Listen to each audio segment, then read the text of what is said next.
అలాగే గురువుగారు సింహరాశి వారికి ఈ వారం ఎలా ఉందంటారు? సింహరాశి వారికి 4 గ్రహాలు యోగిస్తున్నాయండి. 4వ రాశిలో బుధుడు, 2లో శుక్రుడు, తృతీయంలో రవి, సప్తమంలో చంద్రుడు. ఉత్తమ ప్రయోజనాలకే పనులు మొదలుపెట్టండి, ఫలితం అనుకూలంగా ఉంటుంది.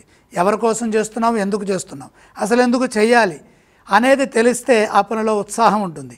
చేయాలా వద్దా తెలిసి ఉంటుంది. ముఖ్యమైన బాధ్యతలని జాగ్రత్తగా నిర్వర్తిస్తే కృషికి తగిన ప్రతిఫలం అదృష్ట రూపంలో అందుతుంది. ఆత్మవిశ్వాసం మిమ్మల్ని కార్యసిద్ధి వైపు నడిపిస్తుంది, అనుకున్నది సిద్ధింపజేస్తుంది. బుద్ధిబలంతో అవలీలగా కార్యసిద్ధిని సొంతం చేసుకుంటారు. ఉద్యోగంలో మెరుగైన ఫలితాలు ఉంటాయి.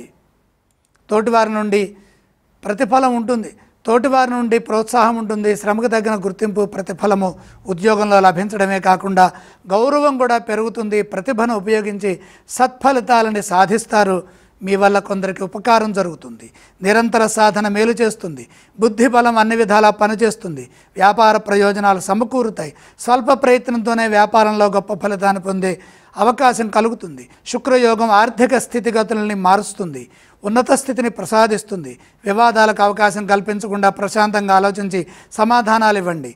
బంధుమిత్రుల నుండి తగినంత సహాయ సహకారాలు లభిస్తాయి. వారం మధ్యలో పని పూర్తవుతుంది. ప్రయాణాల్లో శ్రద్ధ వహించండి. శుభవార్త ఆనందాన్ని ఇస్తుంది. అలాగే ఈ రాశి వారు ఏ స్తోత్రం పఠిస్తే బాగుంటుంది? సింహరాశి వారు మహాలక్ష్మి ధ్యానం చేయటం మంచిది. అలాగే ఏ ఆలయాన్ని సందర్శించాలంటారు? లక్ష్మీ దర్శనం మేలు చేస్తుంది.